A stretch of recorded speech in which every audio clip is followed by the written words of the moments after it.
ദിവസം നമ്മൾ തുടങ്ങി വെച്ചത് യോഹന്നാൻ സ്നാപകൻ യേശുക്രിസ്തുവിനെ ആര് എന്ന് പറയുന്നു എന്നുള്ള വിഷയമാണ്. ഒന്ന്, താൻ പറഞ്ഞു യേശുക്രിസ്തുവിനെ കുറിച്ച് പറഞ്ഞത് അവൻ എനിക്ക് മുമ്പേ ഉണ്ടായിരുന്നവനാണ്. രണ്ട്, മുമ്പേ ഉണ്ടായിരുന്നവനെങ്കിലും എനിക്ക് പിന്നാലെ വന്നവനാണ്. മൂന്നാമത്തെ കാര്യമാണ് നമ്മളിപ്പോൾ പ്രാർത്ഥനയിലൊക്കെ ഓർത്തത്, യേശുക്രിസ്തു ദൈവത്തിൻ്റെ കുഞ്ഞാട്. ഈ ദൈവത്തിൻ്റെ കുഞ്ഞാടിനെ കുറിച്ച് താൻ പറഞ്ഞ കാര്യങ്ങൾ അല്പം വിശദമായിട്ട് നമ്മൾ ചിന്തിക്കുകയുണ്ടായി. അതിൽ നമ്മൾ 13-ാം അധ്യായത്തിൽ വായിച്ചാൽ ഈ ദൈവത്തിൻ്റെ കുഞ്ഞാടിന് ഒരു പുസ്തകമുണ്ടെന്നും ആ കുഞ്ഞാടിൻ്റെ ആ പുസ്തകത്തിൻ്റെ പേര് ജീവപുസ്തകമാണ് എന്നാണെന്നും ആ പുസ്തകത്തിൽ പേരെഴുതപ്പെട്ടവരെ കുറിച്ചുള്ള കാര്യവും അവിടെ നമ്മൾ കാണുന്നു. 13-ാം അധ്യായത്തിൻ്റെ 8-ാം വാക്യത്തിലാണ്. വെളിപാട് 13-ന്റെ 8-ാം വാക്യം. നമ്മൾക്കത് അവിടെ അങ്ങ് നിർത്താം. തുടർന്ന് താൻ യേശുക്രിസ്തുവിനെ കുറിച്ച് പറയുന്നത് 4, യേശുക്രിസ്തു ആരാണ് എന്നുള്ള ചോദ്യത്തിന് താൻ നൽകുന്ന എന്നുള്ള ആ ചോദ്യം എന്ന് പറയാൻ പറ്റില്ല, താൻ യേശുക്രിസ്തുവിനെ ജനത്തിന് പരിചയപ്പെടുത്തുക. ആ പരിചയപ്പെടുത്തുമ്പോൾ താൻ പറയുന്നത് 33-ാം വാക്യം, 1-ാം അധ്യായത്തിൻ്റെ 33-ാം വാക്യം. ഞാനോ അവനെ അറിഞ്ഞില്ല, പിന്നെ എങ്കിലും വെള്ളത്തിൽ സ്നാനം കഴിപ്പിക്കുവാൻ എന്നെ അയച്ചവൻ എന്നോട്, ആരുടെ മേൽ ആത്മാവ് ഇറങ്ങുന്നതും വസിക്കുന്നതും നീ കാണുമോ, അവൻ പരിശുദ്ധാത്മാവിൽ സ്നാനം കഴിപ്പിക്കുന്നവനാകുന്നു എന്ന് പറഞ്ഞു. യേശുക്രിസ്തു ആരാണ്?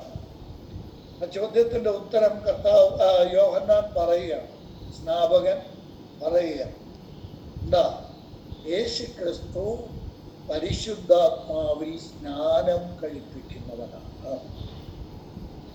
യേശുക്രിസ്തു ദൈവകുഞ്ഞാടാണ് എന്ന് പറഞ്ഞുടൻ അടുത്ത് പറയുന്നത് യേശുക്രിസ്തു പരിശുദ്ധാത്മാവിൽ സ്നാനം കഴിപ്പിക്കുന്നവനാണ്. ഇത് പിതാവായ ദൈവം യോഹന്നാൻ സ്നാപകനോട് പറഞ്ഞ കാര്യമാണ്. എന്താ? ആരുടെ മേൽ ആത്മാവ് ഇറങ്ങുന്നതും വസിക്കുന്നതും നീ കാണുമോ, അവൻ പരിശുദ്ധാത്മാവിൽ സ്നാനം കഴിപ്പിക്കുന്നവനാണ്. അപ്പൊ യേശുക്രിസ്തുവിനെ തിരിച്ചറിയാനുള്ള അടയാളം അത് നമ്മൾ ചിന്തിച്ചത് കൊണ്ട് ഞാൻ ആവർത്തിക്കുന്നില്ല. ആരുടെ മേൽ താൻ സ്നാനം കഴിപ്പിച്ചുകൊണ്ടിരിക്കുമ്പോൾ ആരുടെ മേൽ പരിശുദ്ധാത്മാവ് ഇറങ്ങുന്നതും വസിക്കുന്നതും കാണുമോ, അവൻ പരിശുദ്ധാത്മാവിൽ സ്നാനം കഴിപ്പിക്കുന്നവനാണ്. യോഹന്നാൻ സ്നാപകന്റെ ശുശ്രൂഷയിൽ യോഹന്നാൻ സ്നാപകൻ ആവർത്തിച്ച് പറയുന്ന ഒരു കാര്യമാണിത്. യേശുക്രിസ്തു പരിശുദ്ധാത്മാവിൽ സ്നാനം കഴിപ്പിക്കുന്നവനാണ്. പരിശുദ്ധാത്മാവിനോട് ബന്ധപ്പെട്ട് യേശുക്രിസ്തു ആത്മാവിൽ പരിശുദ്ധാത്മാവിൽ സ്നാനം കഴിപ്പിക്കുന്നവനാകുന്നു എന്ന് ആദ്യം പറഞ്ഞത് പുതിയ നിയമത്തിലെ ആരെങ്കിലുമല്ല, അപ്പോസ്തലന്മാരോ മറ്റെഴുത്തുകാരോ അല്ല. ആദ്യം പറഞ്ഞത് പഴയ നിയമ കാലഘട്ടത്തിൽ ജീവിച്ചിരുന്ന യോഹന്നാൻ സ്നാപകനാണ്. യോഹന്നാൻ സ്നാപകൻ പറയുകയാണ് യേശുക്രിസ്തു ആത്മാവിൽ സ്നാനം കഴിപ്പിക്കുന്നവനാണ്. ഞാൻ പെട്ടെന്ന് ഈ വിഷയം ഒന്ന് ബ്രീഫായിട്ടൊന്ന് വിശദീകരിക്കാൻ ശ്രമിക്കാം. ഇതൊരു ചെറിയ വിഷയമല്ല. ഇന്ന് ഏറ്റവും അധികം വിവാദങ്ങളിൽ ഉൾപ്പെട്ടിരിക്കുന്ന ഒരു വിഷയമാണ് പരിശുദ്ധാത്മ സ്നാനം എന്നത്. പ്രത്യേകിച്ചും ഞാൻ പേര് പറയുമ്പോൾ ആരും പിണങ്ങരുത്. പെന്തക്കോസ്ത് സഭാവിഭാഗങ്ങൾ ഈ വിഷയം വേണ്ടത്ര ഗ്രഹിച്ചിട്ടില്ല. അത് അവരുടെ സഭകളിലെ വേദാധ്യാപകരും ഇത് വേണ്ടത്ര പഠിപ്പിക്കുന്നില്ല. എല്ലാരും ശ്രദ്ധിക്കുന്നുണ്ടോ ആവും? ശ്രദ്ധിച്ചിരുന്നാട്ടല്ല. ആത്മസ്നാനത്തെ കുറിച്ച് പറഞ്ഞിരിക്കുന്ന പൊതുവേദഭാഗങ്ങൾ ഞാനൊന്ന് പറയാം. ഒന്ന്, മത്തായി എഴുതിയ സുവിശേഷം 3-ാം അധ്യായത്തിന്റെ 11-12 വാക്യം. മത്തായി 3:11-12 വാക്യം. ഞാൻ നിങ്ങളെ മാനസാന്തരത്തിനായി വെള്ളത്തിൽ വായിക്കേണ്ട വേദഭാഗങ്ങൾ ഞാൻ നോട്ട് ചെയ്യാൻ വേണ്ടി പറഞ്ഞു പോകുക. മർക്കോസ് 1:8, ലൂക്കോസ് സുവിശേഷം 3-ാം അധ്യായത്തിന്റെ 16-17 വാക്യം. ലൂക്കോസ് 3:16-17. യോഹന്നാൻ സുവിശേഷം 1:33. ഇത് ഈ പറയപ്പെട്ട 4 വേദഭാഗങ്ങൾ, മത്തായി, മർക്കോസ്, ലൂക്കോസ്, യോഹന്നാൻ, 4 സുവിശേഷകാരന്മാരും ഇത് എഴുതിയിട്ടുണ്ട്.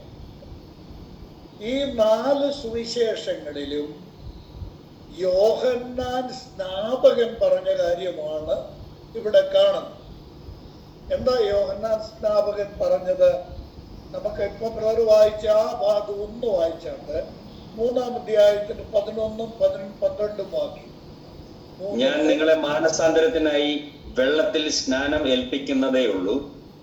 എന്റെ പിന്നാലെ വരുന്നവനോ എന്നേക്കാൾ ബലവാനാകുന്നു. അവന്റെ ചെരുപ്പ് ചുമപ്പാൻ ഞാൻ മതിയായവനല്ല. അവൻ നിങ്ങളെ പരിശുദ്ധാത്മാവിലും തീയിലും സ്നാനമേൽപ്പിക്കും. അവൻ നിങ്ങളെ പരിശുദ്ധാത്മാവിലും തീയിലും സ്നാനമേൽപ്പിക്കും. ഇനി നോക്കാട്ട് മർക്കോസ് 1:8 പെട്ടെന്നൊന്ന് നോക്കാം. മർക്കോസ് 1:8 വേദഭാഗങ്ങൾ കൂടെ എടുത്തു നോക്കുന്നത് നന്നായി. ഞാൻ നിങ്ങളെ വെള്ളത്തിൽ സ്നാനം കഴിപ്പിക്കുന്നു, അവനോ നിങ്ങളെ പരിശുദ്ധാത്മാവിൽ സ്നാനം കഴിപ്പിക്കും എന്ന് അവൻ പ്രസംഗിച്ചു പറഞ്ഞു. അവനോ നിങ്ങളെ പരിശുദ്ധാത്മാവിൽ സ്നാനം കഴിപ്പിക്കും. അവിടെ എന്തില്ല? അഗ്നിസ്നാനമില്ല. ദയവായിട്ട് ശ്രദ്ധിച്ചിരുന്ന ചോദ്യത്തിന്റെ ഉത്തരം കൂടെ പറയാം. തീയിലെ സ്നാനമില്ല. അവിടെ തീയിൽ സ്നാനപ്പെടുത്തും എന്ന കാര്യമില്ല. ഉണ്ടോ? ഇല്ല. പരിശുദ്ധാത്മാവിൽ സ്നാനപ്പെടുത്തും എന്ന് മാത്രമേ ഉള്ളൂ. ഇനി നോക്കുക, ലൂക്കോസ് 3:16-17 വാക്യങ്ങൾ. അവിടെ രണ്ടുമുണ്ട്. ലൂക്കോസ് സുവിശേഷകൻ രണ്ടും പറയുന്നുണ്ട്. അവൻ നിങ്ങളെ പരിശുദ്ധാത്മാവിലും പിന്നെ തീയിലും സ്നാനപ്പെടുത്തും. അപ്പോൾ അവിടെ പരിശുദ്ധാത്മ സ്നാനവും ഉണ്ട്, പിന്നെ തീയിലെ സ്നാനമുണ്ട്. യോഹന്നാൻ 1:33 നോക്കിയേ. അവിടെ എന്തേ ഉള്ളൂ? പരിശുദ്ധാത്മാവിൽ സ്നാനപ്പെടുത്തും എന്ന് മാത്രമേ ഉള്ളൂ. അപ്പോൾ മത്തായി സുവിശേഷത്തിലും ലൂക്കോസ് സുവിശേഷത്തിലും വളരെ ശ്രദ്ധിക്കണം. ഇതൊരു പ്രധാനപ്പെട്ട കാര്യമാണ്. ഇത് വളരെ തെറ്റായിട്ട് പഠിപ്പിക്കുന്ന ഒരു കാര്യം ഒന്ന് തിരുത്താൻ വേണ്ടിയാണ്. മത്തായി സുവിശേഷത്തിലും ലൂക്കോസ് സുവിശേഷത്തിലും യോഹന്നാന്റെ പ്രസംഗം എഴുതുമ്പോൾ മത്തായിയും ലൂക്കോസും യേശു ക്രിസ്തു പരിശുദ്ധാത്മാവിലും പിന്നെ തീയിലും സ്നാനപ്പെടുത്തുമെന്ന് പറഞ്ഞു. അതേസമയം മർക്കോസും യോഹന്നാനും ആത്മാവിൽ സ്നാനപ്പെടുത്തും എന്ന് മാത്രമേ പറഞ്ഞിട്ടുള്ളൂ.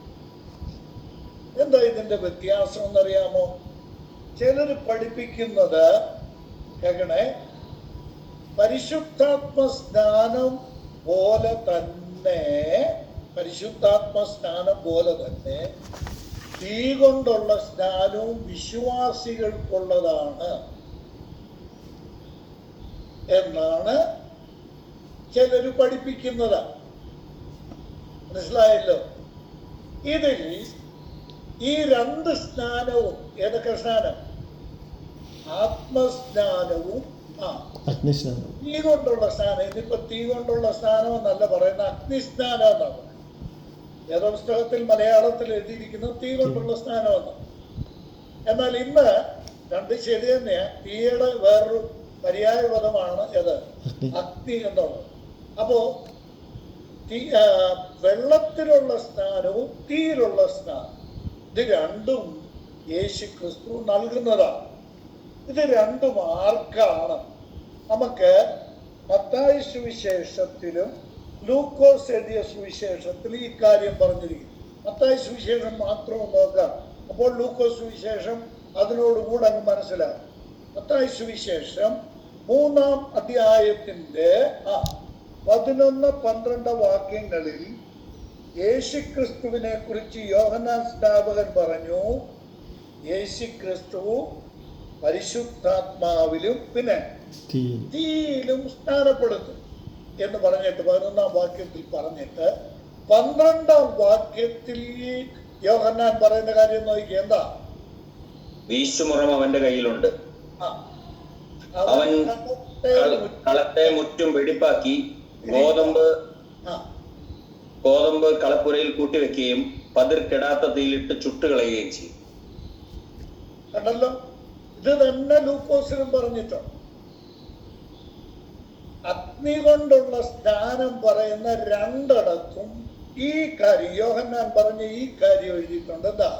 വീശുമുറം കർത്താവിന്റെ കയ്യിലുണ്ട്, കളത്തെ മുഴുവനും വെടിപ്പാക്കും, എന്നിട്ട് ഗോതമ്പ് കളപ്പുരയിൽ കൂട്ടിവെക്കും, പതിര് യഥാർത്ഥ തീക്കകത്തിട്ട്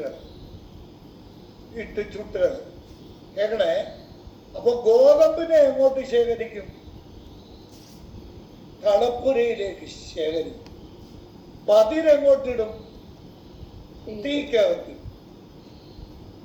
അപ്പോ തീ കൊണ്ടുള്ള സ്നാനം ആർക്കുള്ളതാ? പതിരിനുള്ളതാ. പതിരാരാ? ദുഷ്ടന്മാർ അങ്ങനെയല്ല, പിന്നെ അവർ കാറ്റ് പാറ്റുന്ന 1-ാം സങ്കീർത്തനത്തിന്റെ 6-ാം വാക്യം. അത് ആർക്കുള്ളതാ? ദുഷ്ടന്മാർക്കുള്ളതാ. ദുഷ്ടന്മാരെന്ന് പറഞ്ഞാൽ ആരാണ്? രക്ഷിക്കപ്പെടാത്തവർക്കുള്ളതാണ്. തീ കൊണ്ടുള്ള സ്നാനം വിശ്വാസികൾക്കുള്ളതല്ല. തീ കൊണ്ടുള്ള സ്നാനം രക്ഷിക്കപ്പെടാത്തവർക്ക് അഥവാ ദുഷ്ടന്മാർക്കുള്ളതാണ്. വെളിപാട് പുസ്തകം 20-ാം അധ്യായം 15-ാം വാക്യം ഉദ്ധരിച്ചാൽ എന്താ? ജീവപുസ്തകത്തിൽ പേരെഴുതി കാണാത്ത ഏവനെയും ഈ പൊയ്കയിൽ തള്ളിയിടും. ജീവപുസ്തകത്തിൽ പേരെഴുതിയിട്ടില്ലാത്ത രക്ഷിക്കപ്പെടാത്തവർക്ക് അഗ്നി നരകത്തിൽ ലഭിക്കാൻ പോകുന്ന സ്നാനമാണ് തീ കൊണ്ടുള്ള സ്നാനം. അത് വിശ്വാസികൾക്കുള്ളതല്ല. പെന്തക്കോസ്തുകാര് ഇത് മനസ്സിലാക്കണം. ഇത് വിശ്വാസികൾക്കുള്ളതല്ല. ഞങ്ങളുടെ മേൽ തീ പൊഴിക്കണമേ, തീ തരണമേ, തീ ഇറങ്ങണമേ. ഇന്ന് മുഴുവൻ ഫയറാണല്ലോ, എല്ലായിടത്തും ഫയർ. ദയവ് ചെയ്ത് ഈ പരിപാടി നിർത്തണം. അത് ദൈവമക്കൾക്കുള്ളതല്ല, ഇത് അവിശ്വാസികൾക്കുള്ളതാണ് കേട്ടോ. രക്ഷിക്കപ്പെടാത്തവർക്കുള്ളതാണ്.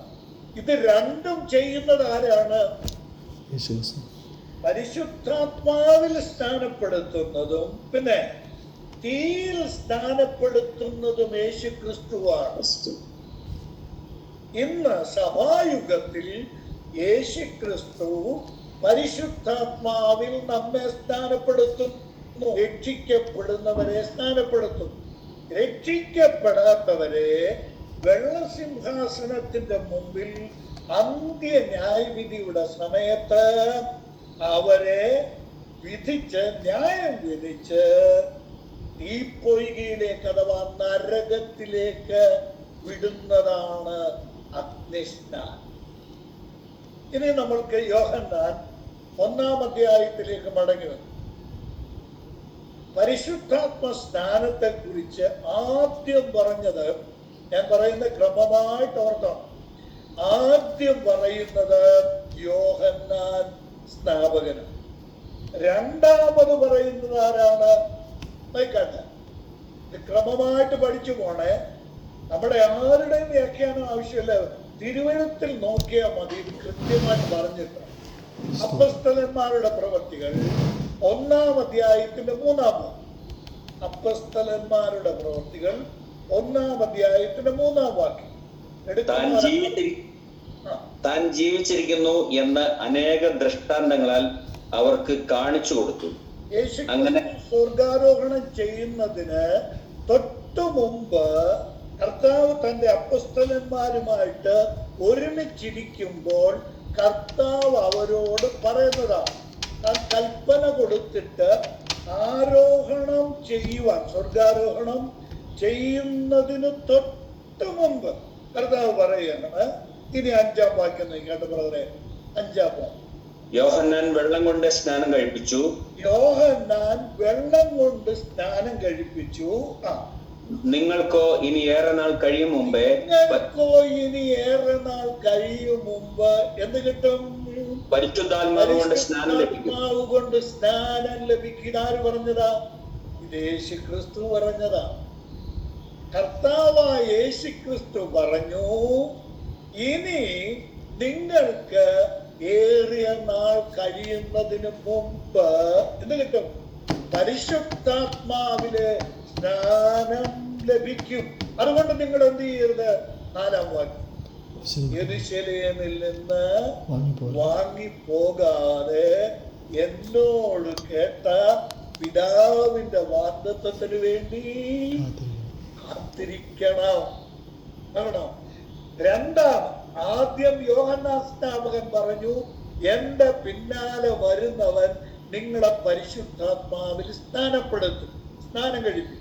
2-ാമത് യേശു കർത്താവ് പറഞ്ഞു, ഞാൻ സ്വർഗത്തിലേക്ക് പോവുകയാണ്. ഞാൻ അവിടെ ചെന്നു കഴിഞ്ഞാൽ ഞാൻ നിങ്ങൾക്ക് വാഗ്ദാനം ചെയ്ത പിതാവിന്റെ വാഗ്ദത്തം ഞാൻ നിങ്ങൾക്ക് അയച്ചു തരും. യോഹന്നാൻ സ്നാപകൻ പറഞ്ഞത് നിങ്ങൾ ഓർക്കുന്നുണ്ടല്ലോ, നിങ്ങൾക്കോ ഏറിയ നാൾ കഴിയും മുമ്പേ ആത്മാവ് കൊണ്ട് സ്നാനം ലഭിക്കും. ലഭിച്ചോ? സ്തോത്രം. 2-ാം അധ്യായത്തിൽ എന്താ? ദൈവത്തിന്റെ പരിശുദ്ധാത്മാവ് സ്വർഗത്തിൽ നിന്ന് യേശുക്രിസ്തുവിനാൽ അയക്കപ്പെടുകയും അന്ന് രക്ഷിക്കപ്പെട്ടവർ ഉൾപ്പെടെ, പരിശുദ്ധാത്മാവിന് വേണ്ടി കാത്തിരുന്നവർ ഉൾപ്പെടെ അവരെല്ലാവരും ആത്മസ്നാനം പ്രാപിക്കുകയും ചെയ്തു. ആത്മസ്നാനം അവർക്ക് ലഭിച്ചു. അപ്പോൾ ആദ്യം പരിശുദ്ധാത്മ സ്നാനത്തെ കുറിച്ച് പറഞ്ഞത് യോഹന്നാൻ സ്നാപകനാണ്. 2-ാമത് കർത്താവായ യേശുക്രിസ്തു പറഞ്ഞു, ഞാൻ സ്വർഗത്തിലേക്ക് പോവുകയാണ്. ഞാൻ പോയാൽ ഉടനെ പരിശുദ്ധാത്മാവിനെ അയച്ച് നിങ്ങളെ പരിശുദ്ധാത്മാവിൽ സ്നാനം കഴിപ്പിക്കും. 3-ാമത് പരിശുദ്ധാത്മ സ്നാനത്തെ കുറിച്ച് പറഞ്ഞത് ആരാന്നറിയാമോ? 11-ാം അധ്യായം അപ്പസ്തലന്മാരുടെ പ്രവൃത്തികൾ 11-ാം അധ്യായത്തിന്റെ 16-ാം വാക്യം. 11-ാം അധ്യായം 16-ാം വാക്യം. അപ്പോൾ ഞാൻ യോഹന്നാൻ വെള്ളം കൊണ്ട് സ്നാനം കഴിപ്പിച്ചു, നിങ്ങൾക്കോ പരിശുദ്ധാത്മാവ് കൊണ്ട് സ്നാനം ലഭിക്കും എന്ന് കർത്താവ് പറഞ്ഞ വാക്കോർത്തു. ഇതാര് പറയുന്നതാ? പത്രോസ് പറയുന്ന വചനമാണ്. എവിടെ വെച്ച്? കൊർന്നല്യോസിന്റെ ഭവനത്തിൽ വെച്ച്. വചനം കേട്ടവരുടെ എല്ലാവരുടെയും മേൽ പരിശുദ്ധാത്മാവ് വന്നപ്പോൾ, പരിശുദ്ധാത്മാവ് അവരുടെ മേൽ വന്നു കഴിഞ്ഞപ്പോൾ പത്രോസ് പറയുന്ന വാക്കാണ് 16-ാം വാക്യത്തിൽ. താൻ പറയുകയാണ്, ഇവരുടെ മേൽ ആത്മപകർച്ചയുണ്ടായപ്പോൾ, അവരുടെ മേൽ, ജാതികളുടെ മേൽ ആത്മപകർച്ചയുണ്ടായപ്പോൾ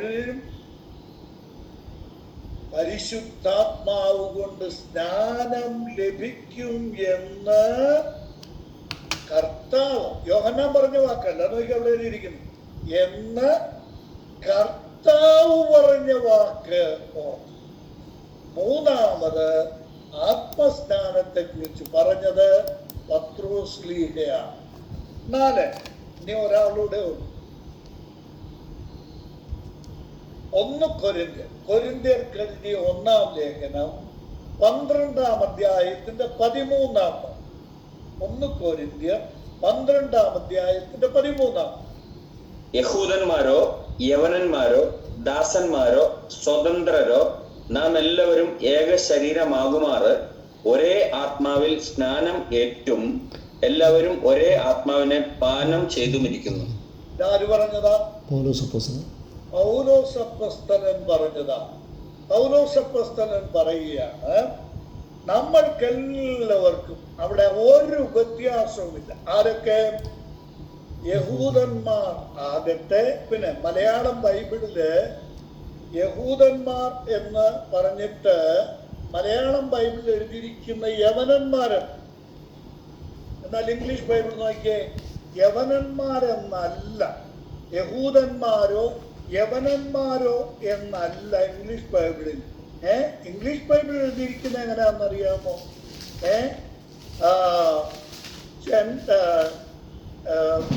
whether we have Jews or Gentiles എന്നാണ് ഇംഗ്ലീഷ് ബൈബിളിൽ 13-ാം വാക്യം നോക്കി. എന്താ? ഗ്രീക്സ് എന്നല്ല, യവനന്മാരെന്നല്ല, പിന്നെ ജെന്റൈൽസ് എന്നായിരുന്നു. ആരാ? യഹൂദന്മാരാകട്ടെ, ജാതി ആകട്ടെ, പിന്നെ ദാസന്മാരാകട്ടെ, സ്വതന്ത്രരാകട്ടെ, നാം എല്ലാവരും ഏക ശരീരമാകുമാറ് ആത്മാവിൽ സ്നാനം. ഓർക്കണേ, ആത്മസ്നാനത്തെ കുറിച്ച് 4 പേരെ പറഞ്ഞിട്ടുണ്ട്.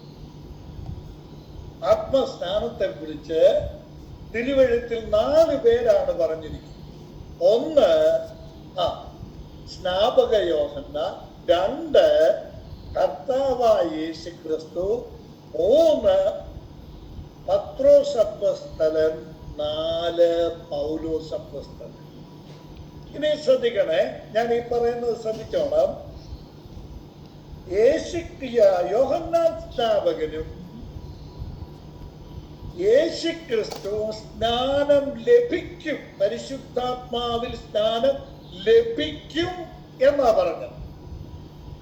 എന്നാൽ പത്രോസും പൗലോസും പറഞ്ഞത് ലഭിക്കും എന്നല്ല, പിന്നെ ലഭിച്ചു എന്ന് പാസ്റ്റ് ടെൻസിലാണ് പറഞ്ഞത്. കേട്ടോ? രക്ഷിക്കപ്പെട്ടവർക്ക് കർത്താവ് നൽകുന്ന അനുഗ്രഹമാണ്, അഥവാ കർത്താവ് നൽകുന്ന അനുഗ്രഹം എന്നുള്ള വാക്ക് ഞാൻ പിൻവലിക്കുന്നു. സ്നാനമാണ്. ഏത്? പരിശുദ്ധാത്മ സ്നാനം. ശ്രദ്ധിക്കണേ, വളരെ പ്രധാനപ്പെട്ട ഒരു ഉപദേശ സത്യം ഞാൻ ഓർമ്മിപ്പിക്കുക. ഈ ആത്മസ്നാനത്തിൽ എന്താ നടക്കുന്നത്? ഇടയ്ക്ക് ഞാൻ പറയുന്ന ഈ കാര്യം നിങ്ങൾ നോട്ട് ചെയ്ത് വയ്ക്കും. പരിശുദ്ധാത്മാവിനോട് ബന്ധപ്പെട്ട 7 ഉപദേശങ്ങളോ പുതിയ നിയമത്തിൽ പരിശുദ്ധാത്മ ബന്ധിതമായ 7 ഡോക്ട്രിൻസ്, 7 ഉപദേശങ്ങളോ. 1 ആത്മപ്രാപണം. 1 ക്രമമായിട്ട് എഴുതിക്കും, 1, 2 എന്ന് താഴോട്ട് നമ്പർ ഇട്ട് എഴുതിക്കും. 1 ആത്മപ്രാപണം, 2 ആത്മസ്നാനം, ആത്മസ്നാനം, 3 ആത്മ അഭിഷേകം, ആത്മ അഭിഷേകം, 4 ആത്മപാനം. ക്രമം തെറ്റിച്ചാ പറയുന്നത്. ഈ ആത്മപാനം ആദ്യം പറയേണ്ടതിൽ 1. ആത്മപാനം 4. 5 ആത്മ അച്ചാരം, 6 ആത്മമുദ്ര. സ്പീഡ് കൂടുതലാണോ? ഇല്ല. ആത്മമുദ്ര. 7 ആത്മനിറവ്. പരിശുദ്ധാത്മബന്ധിതമായ 7 ഉപദേശങ്ങൾ കേട്ടോ. ന്യൂമറ്റോളജി എന്ന് ഇംഗ്ലീഷിൽ പറയാം. ആത്മവിജ്ഞാനീയം, പരിശുദ്ധാത്മ ശാസ്ത്രം എന്നുള്ളതിന് തിയോളജിക്കലായിട്ട് ഉപയോഗിക്കുന്ന വാക്കാണ് ന്യൂമറ്റോളജി എന്ന വാക്ക്. ഈ ന്യൂമറ്റോളജി പഠിക്കുമ്പോൾ ഈ 7 ഉപദേശങ്ങളാണ് ദൈവജനത്തിൽ തിരുവെഴുത്തിൽ കാണുന്നത്. അതാ 4-ാമത്തെ ഒന്നോട് പറഞ്ഞ സ്ഥലം. ആത്മപാനം, ആത്മാവിനെ പാനം ചെയ്യും. പാനം കുടിക്കുക, ആത്മപാനം. നമുക്ക് പെട്ടെന്ന് ഇതെല്ലാം കൂടെ ഒന്ന് ആത്മസ്ഥാനം നമുക്ക് ഇതിനോട് ചേർത്ത് ചിന്തിക്കും. ഈ ആത്മാവിനെ പ്രാപിക്കുന്നത് എപ്പോഴാണ്? ആത്മാവിനെ ഒരു വ്യക്തിക്ക് ലഭിക്കുന്നത് എപ്പോഴാണ്? 2 ഭാഗങ്ങൾ, ഒട്ടേറെ ഭാഗങ്ങളുണ്ട് കേട്ടോ. 2 വേദഭാഗങ്ങൾ ഞാൻ പെട്ടെന്ന് പറയാം. ഒന്ന്, നമ്മുടെ കർത്താവായ യേശുക്രിസ്തു താൻ തന്നെ പറഞ്ഞിരിക്കുന്ന കാര്യമാണ്. നമ്മൾ ഒരു ഉപദേശം സ്ഥാപിക്കുമ്പോൾ 3 കാര്യങ്ങളാണ് പരിഗണിക്കുന്നത്. അതിൽ ആദ്യത്തെ കാര്യം എന്താണെന്നറിയാം? ഒരു ഉപദേശം സ്ഥാപിക്കുമ്പോൾ 3 കാര്യങ്ങളാണ് പ്രധാനമായിട്ട്, 3 ഘടകങ്ങളാണ് പരിഗണിക്കുന്നത്. അതിൽ ആദ്യത്തേത് യേശുക്രിസ്തു എന്ത് പഠിപ്പിച്ചു, യേശുക്രിസ്തു എന്ത് പറഞ്ഞു എന്നുള്ളതാണ്. അത് സുവിശേഷങ്ങളിലാണ് അല്ലെ? യേശുക്രിസ്തു പറഞ്ഞത് എഴുതിയിരിക്കുന്നത് എവിടെയാണ്? സുവിശേഷങ്ങൾ. രണ്ടാമത് പരിഗണിക്കുന്ന 2-ാമത്തെ കാര്യം അപ്പോസ്തലന്മാരുടെ പ്രവൃത്തികളിൽ അത് സംബന്ധിച്ചുള്ള പ്രായോഗികത എന്താണ്? അപ്പോസ്തലന്മാരുടെ പ്രവൃത്തികളിൽ അത് സംബന്ധിച്ചുള്ള പ്രായോഗികത എന്താണ്? പ്രായോഗികത, പ്രാക്ടിക്കൽ ആയിട്ടുള്ള കാര്യം എന്താണ്? 3-ാമത്തത് റോമാലേഖനം മുതൽ യൂദയുടെ ലേഖനം വരെയുള്ള 21 ലേഖനങ്ങളിൽ തൽസംബന്ധമായ ഉപദേശം എന്താണ്? ലേഖനങ്ങളിൽ അത് സംബന്ധിച്ചുള്ള ഉപദേശം എന്താണ്? ശ്രദ്ധിക്കണേ, ഈ 3 കാര്യങ്ങൾ പരിഗണിച്ചാണ് നമ്മൾ ഒരു ഉപദേശം കൊള്ളുകയോ തള്ളുകയോ ചെയ്യും, കൈക്കൊള്ളുന്നതോ ഉപേക്ഷിക്കുകയോ ചെയ്യുന്നത്. ഈ 3 കാര്യങ്ങൾ പരിഗണിച്ചാണ്. ആത്മപ്രാപണം സംബന്ധിച്ച് നമ്മുടെ കർത്താവ് എന്താ പറഞ്ഞിരിക്കുന്നത്? അതിന്റെ വ്യവസ്ഥ എന്താ? കാത്തിരിക്കണോ? പരിശുദ്ധാത്മാവിനെ എനിക്ക് കിട്ടാൻ ഞാൻ കാത്തിരിക്കണം. പരിശുദ്ധാത്മാവിനെ എനിക്ക് കിട്ടാൻ ഞാൻ പ്രാർത്ഥിക്കണം. പരിശുദ്ധാത്മാവിനെ എനിക്ക് ലഭിക്കാൻ ഏതെങ്കിലും ഒരു അഭിഷിക്തൻ എന്റെ തലയിൽ കൈവയ്ക്കണം. പരിശുദ്ധാത്മാവിനെ എനിക്ക് ലഭിക്കാൻ ഞാൻ കാത്തിരിപ്പ് യോഗത്തിൽ പങ്കാളിയാണ്. നമ്മള് ദൈവവചനം അതുപോലെ പഠിക്കുന്നവർ നോക്കണം. പരിശുദ്ധാത്മാവിനെ ഒരാൾക്ക് ലഭിക്കുന്നത് എപ്പോഴാണ്? അതിനുള്ള വ്യവസ്ഥ എന്താണ്? യോഹന്നാൻ എഴുതിയ സുവിശേഷം 7-ാം അധ്യായം, യോഹന്നാൻ എഴുതിയ സുവിശേഷം 7-ാം അധ്യായം 37 മുതൽ 39 വരെയുള്ള വാക്യം. 37 മുതൽ 39 വരെയുള്ള വാക്യം എന്താ അവിടെ എഴുതിയിരിക്കുന്നത്? ഉത്സവത്തിന്റെ മഹാദിനമായ ഒടുക്കത്തെ നാളിൽ യേശു നിന്നുകൊണ്ട്, ദാഹിക്കുന്നവർ എല്ലാം എന്റെ അടുക്കൽ വന്നു കുടിക്കട്ടെ. എന്നിൽ വിശ്വസിക്കുന്നതിന്റെ ഉള്ളിൽ നിന്ന് തിരുവെഴുത്ത് പറയുന്നത് പോലെ ജീവജലത്തിന്റെ നദികൾ ഒഴുകും എന്ന് വിളിച്ചു പറഞ്ഞു. എന്നിൽ വിശ്വസിക്കുന്നവന്റെ ഉള്ളിൽ നിന്ന്, ആരിൽ നിന്ന്? വിശ്വസിക്കുന്നവന്റെ, യേശു ക്രിസ്തുവിൽ വിശ്വസിക്കുന്നവന്റെ ഉള്ളിൽ നിന്ന്. ഇനിയും അടുത്ത വചനം വായിച്ചാൽ അവൻ ഇത് തന്നിൽ വിശ്വസിക്കുന്നവർക്ക് ലഭിക്കാനുള്ള ആത്മാവിനെ കുറിച്ചാകുന്നു പറഞ്ഞത്. ഞാൻ പറയുന്നില്ല, നിങ്ങൾ മറുപടി പറഞ്ഞു. ആർക്കാ പരിശുദ്ധാത്മാവിനെ ലഭിക്കുന്നത്? വിശ്വസിക്കുന്നവർ. ആരിൽ വിശ്വസിക്കുന്നവർക്ക്? കർത്താവായ യേശു യേശുക്രിസ്തുവിൽ യേശുക്രിസ്തുവിൽ വിശ്വസിക്കുന്നവർക്ക് ലഭിക്കുന്ന സൗജന്യദാനമാണ്.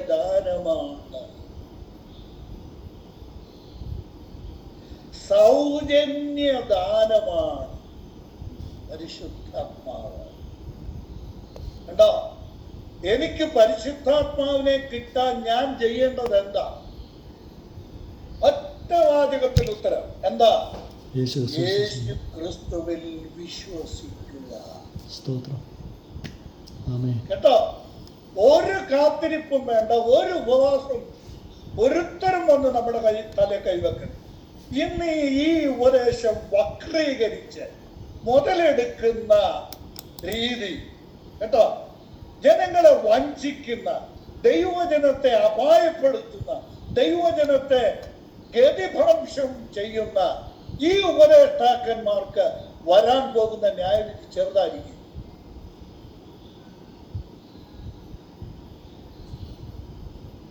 ദൈവമക്കൾ വഞ്ചിതരാകരുത്. തിരുവെഴുത്ത് കൃത്യമായിട്ട് പറയുകയാണ്, കർത്താവിൽ വിശ്വസിക്കുന്നവർക്ക് പരിശുദ്ധാത്മാവ് ലഭിക്കും. ഇനി നമുക്ക് നോക്കാം, അപ്പോസ്തലന്മാരുടെ പ്രവർത്തികളിലേക്ക് വന്നേ. ആർക്കാണ് പരിശുദ്ധാത്മാവ് ലഭിക്കുന്നത്? പല വചനങ്ങളുണ്ട് കേട്ടോ. 19-ാം അധ്യായത്തിലുണ്ട്. 11-ാം അധ്യായത്തിൽ നമ്മൾ മുമ്പ് വായിച്ച ആ വേദഭാഗത്ത് നമ്മൾ വായിക്കുന്നത് എന്താണെന്നറിയാമോ? വചനം കേട്ടവരുടെ മേൽ ആത്മാവ് വന്നു. എവിടെ? കൊർന്നേലിയോസിന്റെ ഭവനത്തിൽ 10-ാം അധ്യായത്തിൽ, അപ്പോസ്തലന്മാരുടെ പ്രവൃത്തികൾ 10-ാം അധ്യായത്തില് എന്താ? വചനം കേട്ടവരുടെ മേൽ. നോക്കണം, 44-ാം വാക്യം, 10:44. ഈ വാക്കുകളെ പത്രോസ് പ്രസ്താവിക്കുമ്പോൾ തന്നെ അതിനെ വചനം കേട്ട എല്ലാവരുടെ മേലും പരിശുദ്ധാത്മാവ് വന്നു. നോക്കണം, ആത്മപ്രാപണം ആർക്കാണ്? വചനം കേട്ട് വിശ്വസിക്കുന്നവർക്കുള്ളതാണ് ആത്മാവ്, പരിശുദ്ധാത്മാവ്. ഇനി നമുക്ക് ലേഖനങ്ങളിലേക്ക് ഓടിപ്പോ. 19-ാം അധ്യായത്തിൽ പ്രത്യേകിച്ച് പറഞ്ഞു ആത്മാവിനെ പ്രാപിക്കുന്നത് എങ്ങനെയാണ്. യോഹന്നാൻ സ്നാപകൻ പറഞ്ഞായിരുന്നു, എന്റെ പിന്നാലെ വരുന്നവനിൽ വിശ്വസിക്കണം.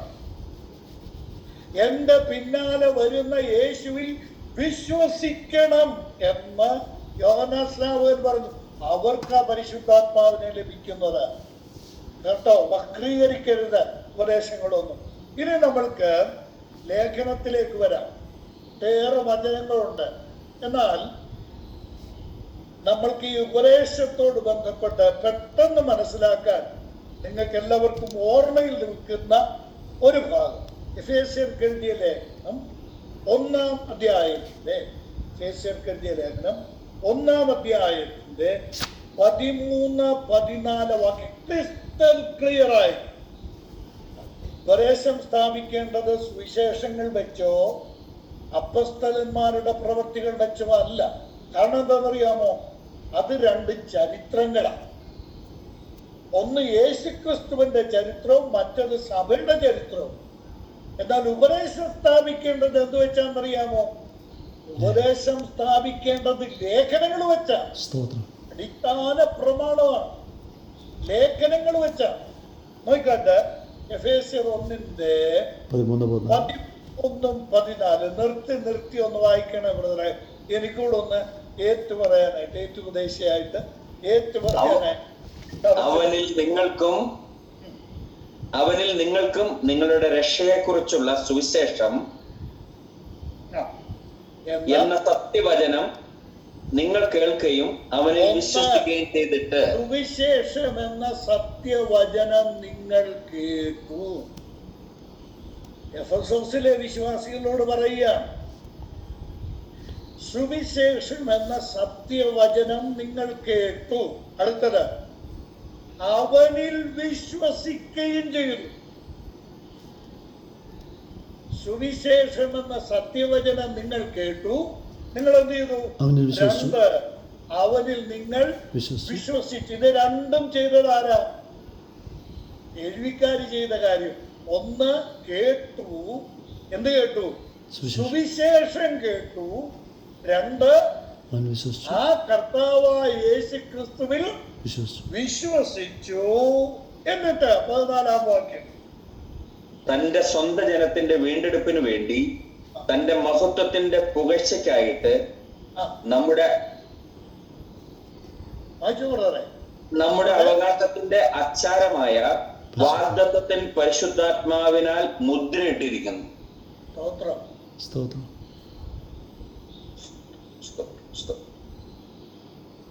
കണ്ടോ? എപ്പോഴാ പരിശുദ്ധാത്മാവിനാൽ മുദ്രയിട്ടത്? കർത്താവ് നമുക്ക് പരിശുദ്ധാത്മാവിനെ തന്നത് എപ്പോഴാ? 1 സുവിശേഷം എന്ന സത്യവചനം കേട്ടു. 2 വിശ്വസിച്ചു. കർത്താവായ യേശു ക്രിസ്തുവിൽ ആ സുവിശേഷം കേട്ട് വിശ്വസിച്ചു. ഇത് രണ്ടും ഞാൻ ചെയ്ത കാര്യമാണ്, നമ്മൾ ചെയ്ത കാര്യം. 3-ാമത്തെ കാര്യം ദൈവം ചെയ്യും. എന്താ? പരിശുദ്ധാത്മാവിനാൽ സ്തോത്രം മുദ്രയും. മനസ്സിലായോ? ഒരാൾക്ക് പരിശുദ്ധാത്മാവിനെ ലഭിക്കുന്നത് സുവിശേഷം കേട്ട് കർത്താവായ യേശു ക്രിസ്തുവിൽ വിശ്വസിക്കുമ്പോഴാണ്. ഇതൊരു ശാന്തമായ പ്രവൃത്തിയാണ്. യേശുക്രിസ്തുവിൽ വിശ്വസിക്കുന്ന ഒരു വ്യക്തിക്ക് ആ വിശ്വസിക്കുന്ന നിമിഷം ഒരു ബഹളവുമില്ല, ഒരു ഒച്ചപ്പാടുമില്ല, ഒന്നുമില്ല. ആ വിശ്വസിക്കുന്ന അതേ നിമിഷം ലഭിക്കുന്നതാണ് ദൈവത്തിന്റെ പരിശുദ്ധാത്മാവ്. ഞാന് പിന്നെ 3 ഭാഗം ഇപ്പൊ പറഞ്ഞു. ഒരു വചനം കൂടെ ഒന്ന് ചൂണ്ടിക്കാണിക്കാൻ കേട്ടോ. സമയം എനിക്കറിയാം, ഒത്തിരി സമയം പോകുന്നെന്ന് എനിക്കറിയാം. ഗലാത്യർക്ക് എഴുതിയ ലേഖനം 3-ാം അധ്യായം. ഇത് നമ്മളെല്ലാവരും ഗ്രഹിച്ചിരിക്കേണ്ട ഉപദേശം. ഇവിടെയാണ് അനേക ആളുകൾ നമ്മളെ തെറ്റിക്കുന്നത്. ഞങ്ങളെ കുറിച്ച് എന്ന് പറഞ്ഞ ഞങ്ങളും നിങ്ങളെന്നുള്ള വ്യത്യാസമില്ല, നമ്മളെല്ലാം ഒന്ന് തന്നെ. ഈ ബ്രദറൻകാരെ കുറിച്ച് പൊതുവെ പ്രചരിപ്പിക്കുന്ന ഒരു കള്ളപ്രചരണം, ദുഷ്പ്രചരണമുണ്ട്. എന്താ? ബ്രദറൻകാർക്ക് പരിശുദ്ധാത്മാവില്ലെന്ന്. നിങ്ങളോട് എല്ലാവരോടും പറഞ്ഞിട്ടുണ്ട്, അവരുടെ ഉപദേശമൊന്നും കേൾക്കരുത്, അവർക്ക് ആത്മാവില്ലാത്ത കൂട്ടരാണ്. ആർക്കാ ആത്മാവുള്ളതെന്ന് നോക്കിക്കേ. ഗലാത്യർക്കെഴുതിയ ലേഖനം 3-ാം അധ്യായത്തിന്റെ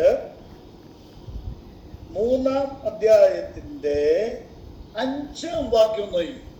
3:5. എന്നാൽ നിങ്ങൾക്ക് ആത്മാവിനെ നൽകി നിങ്ങളുടെ ഇടയിൽ വീര്യപ്രവർത്തികളെ ചെയ്യുന്നവൻ ന്യായപ്രമാണത്തിന്റെ പ്രവൃത്തിയാലോ വിശ്വാസത്തിന്റെ പ്രസംഗത്താലോ അങ്ങനെ ചെയ്യുന്നത്. അബ്രഹാം ഒരു ചോദ്യം നിങ്ങൾക്ക് ആത്മാവ് ലഭിച്ചു. എങ്ങനെയാ? ന്യായപ്രമാണത്തിന്റെ പ്രവൃത്തിയാലാണോ നിങ്ങൾക്ക് ആത്മാവിനെ ലഭിച്ചത്? 2-ാമത്തെ ചോദ്യം എന്താ? വിശ്വാസത്തിന്റെ പ്രസംഗം കേട്ടപ്പോഴാണോ? ഉത്തരം എന്താ? വിശ്വാസത്തിന്റെ പ്രസംഗം കേട്ടപ്പോൾ. ന്യായപ്രമാണത്തിന്റെ പ്രവൃത്തിയാൽ ആർക്കും പരിശുദ്ധാത്മാവിനെ കിട്ടുന്നില്ല. പിന്നെ പരിശുദ്ധാത്മാവിനെ കിട്ടുന്നത് ആർക്കാണ്? വിശ്വാസത്തിന്റെ പ്രസംഗം കേട്ട് വിശ്വാസത്തിന്റെ പ്രസംഗം കേൾക്കുന്നവർക്കാണ്, കേട്ടവർക്കാണ്. ഇനി 14-ാം വാക്യം നോക്കിയേ. 3-ാം അധ്യായത്തിന്റെ 14-ാം വാക്യം.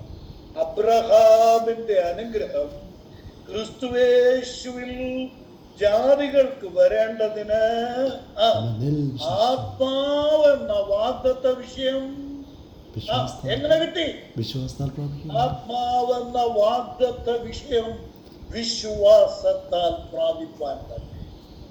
കർത്താവിന് സ്തോത്രം. പരിശുദ്ധാത്മാവിനെ കർത്താവ് ഒരു വ്യക്തിക്ക് നൽകുന്നത് എപ്പോഴാണ്? സുവിശേഷം കേട്ട്, ദൈവവചനം കേട്ട്. ബഹളത്തിന്റെ നടുക്കൊന്നും അല്ല. പാസ്റ്റർ ജനത്തിന്റെ നടുവിലൂടെ പൂവാലയം വീശിക്കൊണ്ട് നടന്നിട്ട് തലേ കൈവെക്കുമ്പോഴല്ല. അല്ല, അപ്പോഴാ ദൈവത്തിന്റെ വചനം ശാന്തമായി ശ്രദ്ധിച്ച് കർത്താവായ യേശുവിൽ വിശ്വസിക്കുന്നവരിൽ കർത്താവ് നൽകുന്നതാണ് പരിശുദ്ധാത്മാവ് എന്ന ദാനം. പരിശുദ്ധാത്മാവ് ദാനം. ഇതോട് ചേർത്ത് ഈ ആത്മപ്രാപണത്തെ ആത്മപാനത്തോട് ചേർത്ത് ചിന്തിക്കണം. ആത്മാവിനെ പ്രാപിക്കുക എന്ന് പറഞ്ഞാൽ എന്താ? ആത്മാവിനെ പാനം ചെയ്യുക എന്നാണ്. ഇത് പൗലോസ്ലീഹ പറയുന്നുണ്ട് അല്ലേ? 1 കൊരിന്ത്യർ 12:13 പറയുന്നുണ്ട്. 12:13 പറയുന്നുണ്ട്, ആത്മസ്നാനം മാത്രമല്ല അവിടെ പറഞ്ഞിരിക്കുന്നത്, ആത്മാവിൽ സ്നാനമേറ്റും പിന്നെ ആത്മാവിനെ പാനം ചെയ്തുമിരിക്കുന്നു. യോഹന്നാൻ 7:37 മുതൽ 39 വരെ ആത്മപാനം യേശുക്രിസ്തു അവിടെ പറയുന്നുണ്ട്. എന്താ? ഉത്സവത്തിന്റെ മഹാദിനമായ ഒടുക്കത്തെ നാളിൽ യേശു കർത്താവ് പറഞ്ഞു, എന്താ? ദാഹിക്കുന്നവൻ എന്റെ അടുക്കൽ വന്ന് സൗജന്യമായിട്ട് കുടിക്കട്ടെ. എന്താ? എന്തിനെ കുടിക്കണം? ആത്മാവിനെ കുടിക്കണം. ഇത് തന്നിൽ വിശ്വസിക്കുന്നവർക്ക് ലഭിക്കുന്ന ആത്മാവിനെ കുറിച്ചത്രേ പറഞ്ഞത്. ആത്മപാനം യേശുക്രിസ്തുവിൽ വിശ്വസിക്കുമ്പോൾ ലഭിക്കുന്ന അനുഗ്രഹമാണ് ആത്മപാനം അഥവാ പരിശുദ്ധാത്മാവിനെ ലഭിക്കുന്നത് കർത്താവിൽ വിശ്വസിക്കുമ്പോഴാണ്. 2 കാര്യങ്ങൾ നമ്മൾ ചിന്തിച്ചു. 1 ആത്മപ്രാപണം, 2 ആത്മപാനം. 3 ആത്മസ്നാനം. ഈ ആത്മസ്നാനം എന്തിനാണ്? ആർക്കാണ്? സ്തോത്രം. ആത്മാവ് കൊണ്ട് സ്നാനം ലഭിക്കുമെന്ന് യോഹന്നാൻ സ്നാപകനും യേശുക്രിസ്തുവും പെന്തക്കോസ്ത് നാളിനു മുമ്പ് പറഞ്ഞു. ആത്മാവ് കൊണ്ട് സ്നാനം ലഭിക്കും. ഭാവികാല ക്രിയയിൽ പ്രവചന രൂപേണ പറഞ്ഞു, ആത്മാവ് കൊണ്ട് സ്നാനം ലഭിക്കും. പെന്തക്കോസ്ത് നാളിൽ 2-ാം അധ്യായം, അപ്പോസ്തലന്മാരുടെ പ്രവർത്തികൾ 2-ാം അധ്യായം, പെന്തക്കോസ്ത് നാളിൽ പരിശുദ്ധാത്മാവ് വന്നു. അന്നാണ് ചരിത്രത്തിൽ ആദ്യമായി ആത്മസ്നാനം നടന്നത്. ആത്മസ്നാനം 11-ാം അധ്യായത്തിന്റെ 16-ാം വാക്യത്തിൽ പത്രോസ്ലീഹ പറഞ്ഞു, നമ്മുടെ കർത്താവ് പറഞ്ഞ വചനം ഞാൻ ഓർത്തു, ആത്മാവ് കൊണ്ട് സ്നാനം ലഭിക്കും. ആദിയിൽ നമ്മുടെ മേൽ എന്നതുപോലെ ഇവരുടെ മേലും, അവരുടെ മേൽ കൊർന്നല്യോസിന്റെ ഭവനക്കാർ വിജാതീയർ, അവരുടെ മേലും ആത്മാവ് വന്നപ്പോൾ നമ്മുടെ കർത്താവ് പറഞ്ഞ വചനം ഞാൻ ഓർത്തു. ആദിയിൽ നമ്മുടെ മേൽ പരിശുദ്ധാത്മാവ് വന്നു. എപ്പോഴാ?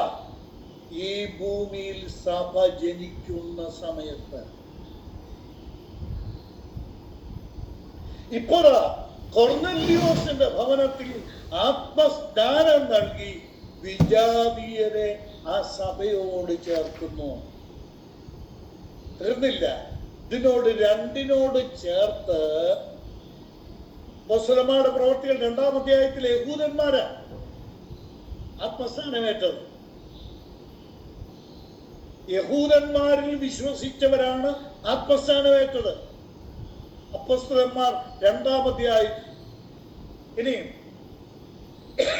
10-11 അധ്യായങ്ങളിൽ ആത്മസ്നാനം ലഭിച്ചത് കൊർന്നല്യോസിന്റെ ഭവനക്കാർക്ക്. അവരാരാ? അവർ ജാതികളാ, വിജാതീയരാ. ഇനിയും 1 കൊരിന്ത്യർ 12:13 എടുത്തേ. എന്താ? 2 കൂട്ടർ. ആരൊക്കെ? പെന്തക്കോസ്ത് നാളിൽ രക്ഷിക്കപ്പെട്ട യഹൂദനും കൊർന്നല്യോസിന്റെ ഭവനത്തിൽ വെച്ച് രക്ഷിക്കപ്പെട്ട വിജാതീയരും. കൊരിന്ത് സഭയിൽ രക്ഷിക്കപ്പെട്ട ജാതികളും. കേട്ടോ? ഇവരെല്ലാം എന്ത് ചെയ്തു? ആത്മാവിൽ സ്നാനമേറ്റു. ശ്രദ്ധിച്ചിരുന്നെങ്കിൽ ഞാൻ ഈ പറയുന്ന ആശയം മനസ്സിലാവുള്ളൂ. ആത്മാവിൽ സ്നാനമേറ്റു. എന്തിനാ അവരെ ആത്മാവിൽ സ്നാനപ്പെടുത്തിയത്? 12:13 ഒന്നുകൂടെ നോക്കിക്കേ. ഏകശരീരമാകുവാൻ. എന്തിനു വേണ്ടിയാ? ഏകശരീരമാകുവാൻ. യഹൂദന്മാരോ യവനന്മാരോ ദാസന്മാരോ സ്വതന്ത്രരോ നാം എല്ലാവരും ഏകശരീരമാകുവാൻ. എല്ലാവരും. ഞാനാരാ? ഞാൻ മാത്രം. ക്ലാസ്സിൽ സംബന്ധിക്കുന്നവരെല്ലാം ആരാ? യഹൂദന്മാരാണ്. ജാതികളാണ്. നമ്മളെല്ലാവരും. അല്ലാത്തവരെല്ലാം പുറജാതികളാണ്.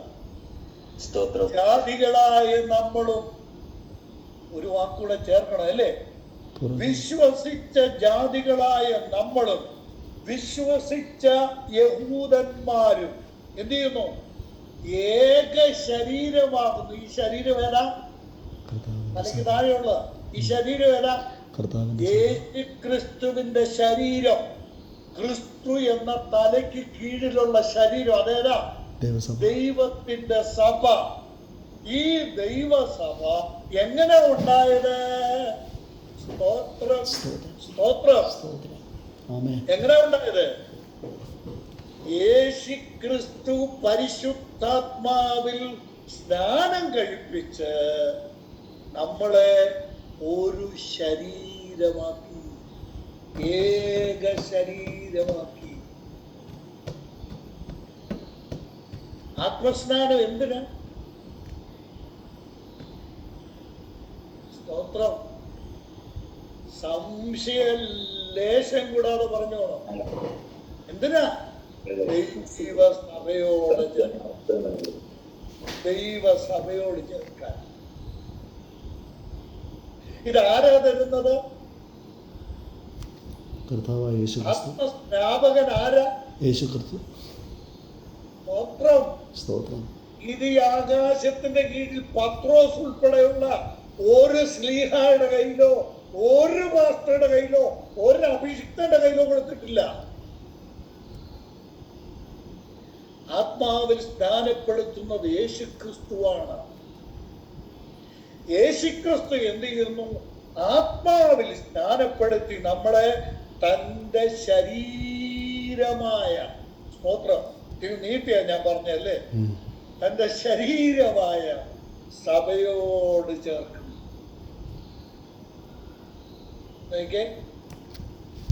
അപ്പോസ്തലന്മാരുടെ പ്രവർത്തികൾ 2-ാം അധ്യായം 47-ാം വാക്യത്തിന്റെ ഒടുവിലത്തെ വാചകം. കർത്താവ് രക്ഷിക്കപ്പെടുന്നവരെ സഭയോട് ചേർത്തു. രക്ഷിക്കപ്പെടുന്നവരെ ദിനം പ്രതി സഭയോട് ചേർത്തുണ്ട്. അപ്പോൾ ഈ ആത്മസ്ഥാനം എപ്പോഴാ കിട്ടുന്നത്? രക്ഷിക്കപ്പെട്ട് കഴിഞ്ഞ് പരിശുദ്ധാത്മാവിന് വേണ്ടി കാത്തിരിക്കുമ്പോഴല്ല ആത്മസ്ഥാനം കിട്ടുന്നത്.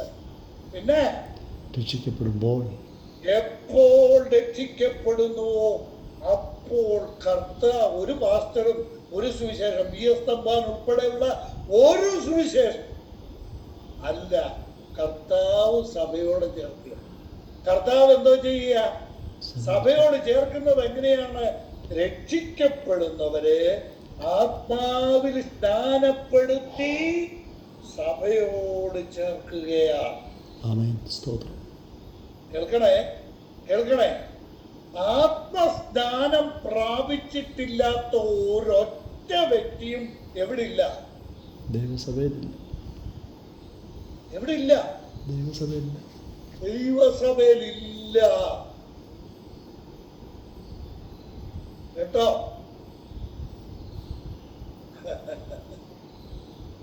സ്തോത്രം. എന്തുമാത്രം വഞ്ചനയാണ് ഇന്നത്തെ ആത്മീയ ലോകത്തിൽ നടക്കുന്നതെന്ന് ദൈവമക്കളെ ചിന്തിച്ചോണം.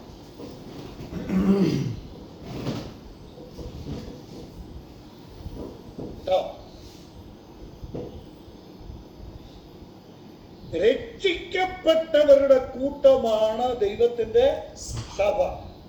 രക്ഷിക്കപ്പെട്ടവരെ ആരാണ് സഭയോട് ചേർക്കുന്നത്? കർത്താവായ യേശുക്രിസ്തു. എങ്ങനെയാണ് ചേർക്കുന്നത്? ആത്മാവിൽ സ്നാനപ്പെടുത്തി സഭയോട് ചേർക്കുകയാണ്. മനസ്സിലാകുന്നല്ലോ? അപ്പോൾ ആത്മസ്നാനമേ രക്ഷിക്കപ്പെടാത്ത ആരും സഭയിലില്ല. 2, ആത്മസ്നാനം ഏൽക്കാത്ത ആരും സഭയിലില്ല. 3, കർത്താവായ യേശു മടങ്ങി വരുമ്പോൾ രക്ഷിക്കപ്പെട്ട ദൈവമക്കൾ ആത്മസ്നാനമേറ്റ് ഈ സഭയോട് ചേർന്ന സകല ദൈവമക്കളും കർത്താവിന്റെ സന്നിധിയിലേക്ക് എടുക്കപ്പെടും. ഇതാണ് ദൈവവചനത്തിലെ ഉപദേശം. അപ്പോ ആത്മപ്രാപണം, ആത്മപാനം, പിന്നെ ആത്മസ്നാനം, ഇനി ആത്മ അഭിഷേകം. ഇത് നമ്മൾ പലപ്പോഴായിട്ട് ചിന്തിച്ചിട്ടുണ്ട്. ഞാൻ അതുകൊണ്ട് അധികം വിശദീകരിക്കാതെ പറഞ്ഞു. പഴയ നിയമം പഠിച്ചാൽ ഈ പലർക്ക് ഈ ആത്മാഭിഷേകം പ്രിയപ്പെട്ടവരെ, ഞാൻ ഒരു ബ്രദറൻകാരനായിട്ട് പറയുകയല്ല കേട്ടോ. അങ്ങനെ ആരും ചിന്തിക്കണം. ഈ ബ്രദറൻകാർ ദൈവവചനത്തിലെ ഉപദേശം തെറ്റിച്ച് പഠിപ്പിച്ചാൽ അത് വിശ്വസിക്കാൻ PS സമ്മാനം കിട്ടത്തില്ല. ഉറപ്പിച്ചു പറയും. ബ്രദറൻകാർ പറയുന്നോണ്ടല്ല, ഈ പുസ്തകത്തിൽ പറഞ്ഞിരിക്കുന്ന കാര്യം വ്യക്തമായിട്ട് ഞാൻ പറയുക.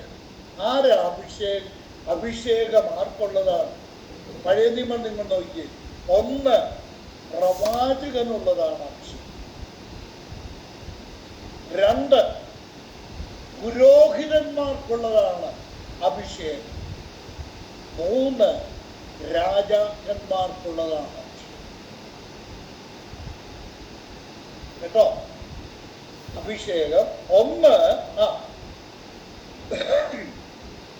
പ്രവാചകന്മാർക്കുള്ളതാണ്. 2 മഹാപുരോഹിതനുള്ളതാണ്. രാജാക്കന്മാർക്കുള്ളതാണ് അഭിഷേകം. അപ്പോൾ അഭിഷേകം എന്തിനാ? ഒരു സ്ഥാനത്തെ അഥവാ ഒരാളെ പ്രവാചകന്, ഒരു സാധാരണ മനുഷ്യനെ പ്രവാചകനാക്കുമ്പോൾ നൽകുന്നതാണ് അഭിഷേകം. ഒരു സാധാരണ മനുഷ്യനെ പുരോഹിതനോ അഥവാ ലേവിഗോത്രത്തിൽപ്പെട്ട ഒരു വ്യക്തിയെ പുരോഹിതനോ മഹാപുരോഹിതനോ ആക്കുമ്പോൾ നൽകുന്നതാണ് അഭിഷേകം. ഒരു വ്യക്തിയെ ശൗലാകട്ടെ, ദാവീദാകട്ടെ, ശലോമോനാകട്ടെ, ആരും ആയിക്കൊള്ളേ, ഒരാളെ രാജസ്ഥാനത്തേക്ക് രാജാവായി സ്ഥാനാരോഹണം ചെയ്യുമ്പോൾ നൽകുന്നതാണ് അഭിഷേകം. സഭയോട് ചേർക്കാനാണ് സ്നാനം. എന്നാൽ അഭിഷേകം, ആത്മാവിന്റെ അഭിഷേകം സഭയോട് ചേർക്കാനാണ്. സഭയോട് ചേർക്കപ്പെട്ടവരാണ്. എന്തിനാണെന്നറിയാമോ? നമ്മുടെ 3 നിലയിൽ അഭിഷേകം ചെയ്യുക. പുതിയ നിയമത്തിൽ നമ്മൾ വായിക്കുന്നു, അഭിഷിക്തൻ യേശുക്രിസ്തുവാണ്. സുവിശേഷങ്ങളിലും അത് കാണാം, അപ്പോസ്തലന്മാരുടെ പ്രവൃത്തിയിലും നമ്മൾക്ക് കാണാം. യേശുക്രിസ്തു പിതാവായ ദൈവം പരിശുദ്ധാത്മാവിനാലും ശക്തിയാലും അഭിഷേകം ചെയ്തു. യേശുക്രിസ്തുവിനെ പിതാവായ ദൈവം അഭിഷേകം ചെയ്തു.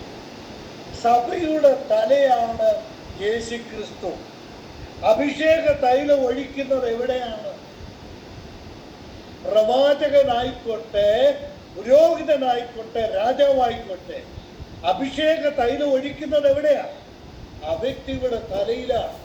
ശമൂവേൽ കൊമ്പിൽ തൈലം നിറച്ച് ശൗലിനെയും ദാവീദിനെ അഭിഷേകം ചെയ്തു. തലയിൽ തൈലം ഒഴിച്ചാണ്. മോശ അഹരോനെ അഭിഷേകം ചെയ്തു. എങ്ങനെ? അഹരോന്റെ തലയിൽ എന്ത് ചെയ്തു? ഈ അഭിഷേക തൈലം ഒഴിച്ചു. 133-ാം സങ്കീർത്തനം. അഹരോന്റെ തലയിൽ നിന്ന് ഒഴുകുന്ന അഭിഷേക തൈലം പോലെയും. അഭിഷേക തൈലം തലയിലാ ഒഴിക്കുന്നത്. അങ്ങനെയാണെങ്കിൽ പുതിയ നിയമത്തിൽ ആരാ തല? സഭയുടെ തല ആരാ? കർത്താവായ യേശുക്രിസ്തു.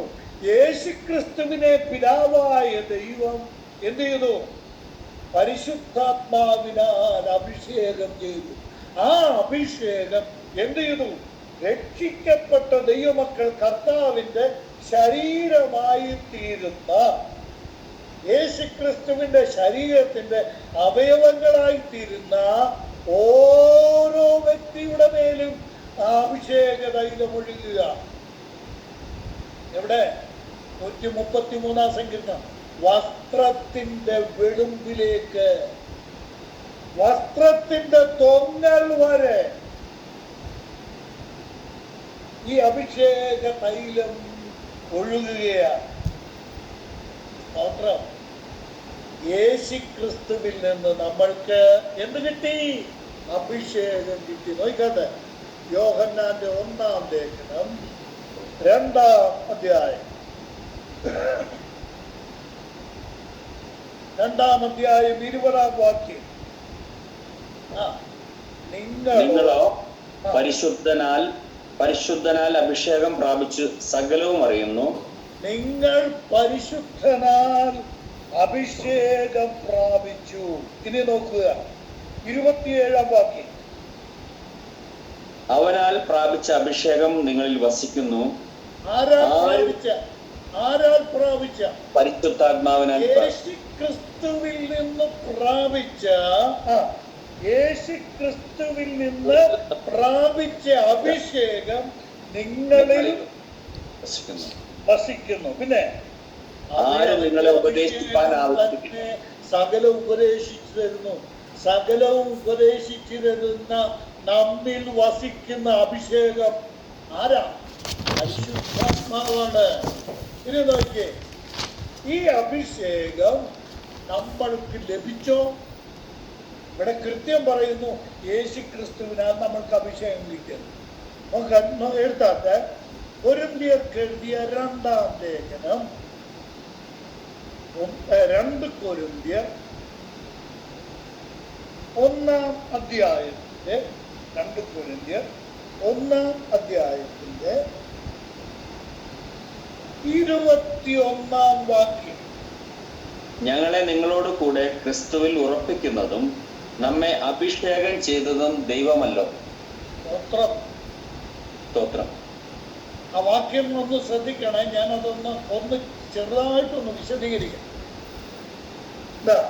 ഞങ്ങളെ നിങ്ങളോടുകൂടെ ക്രിസ്തുവിൽ ഉറപ്പിക്കുന്നതും, അത് പ്രസന്റ് കണ്ടിന്യൂസ് ടെൻസ് ആണ്.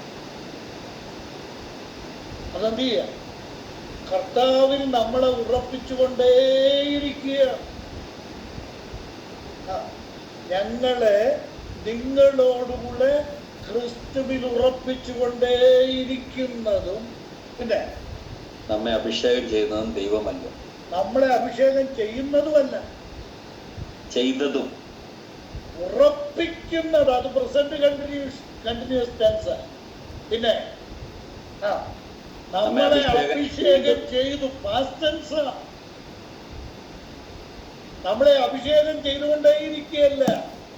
ഓർക്കണം, ഈ ലേഖനം കൊരിന്ത്യർക്ക് പൗലോസ് എഴുതുമ്പോൾ സ്തോത്രം സ്തോത്രം സ്തോത്രം 3 വട്ടം ഞാൻ പറയും. ഈ ലേഖനം വായിക്കുന്ന രക്ഷിക്കപ്പെട്ട ദൈവമക്കൾ എല്ലാവരും എന്ത് പ്രാപിച്ചവരാ? അഭിഷേകം പ്രാപിച്ചവർ. എന്ത് പറയാറുണ്ട്? അയ്യോ, ജീവന വിശുദ്ധി. അതൊക്കെയാണ് എന്താ അഭിഷേകം കിട്ടാത്തെന്നറിയോ? എന്താ കിട്ടാത്ത? വിശുദ്ധി പോരാ, വിശുദ്ധി. ഞാൻ ചോദിക്കട്ടെ, കൊരിന്ത് സഭയിലെ ആളുകളുടെ വിശുദ്ധി എന്ന് പറഞ്ഞെനിക്ക് സ്തോത്രം.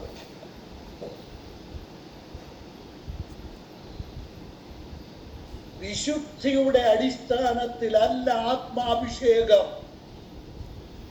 രക്ഷിക്കപ്പെടുന്നവർക്ക് ലഭിക്കുന്ന ദൈവീക അനുഗ്രഹമാണ് അഭിഷേകം.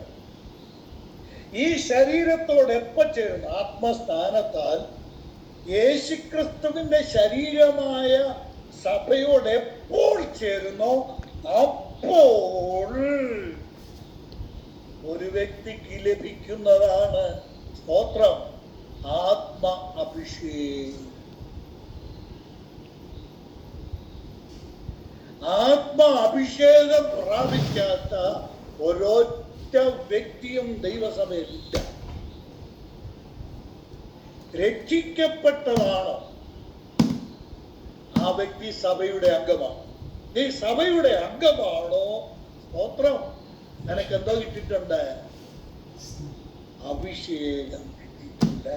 പരിശുദ്ധാത്മാവിന് ദൈവമക്കളെ, ദയവ് ചെയ്ത് ദുരുപദേശത്തിൽ വഞ്ചിതരായി ഇതിന്റെ ഒന്നും പുറകെ പോയി മുട്ടെ കുത്തിയിരുന്ന് ഉപവാസവും തപസ്സുമായിട്ട് പരിശുദ്ധാത്മാഭിഷേകത്തിന് വേണ്ടി കാത്തിരിക്കരുത്.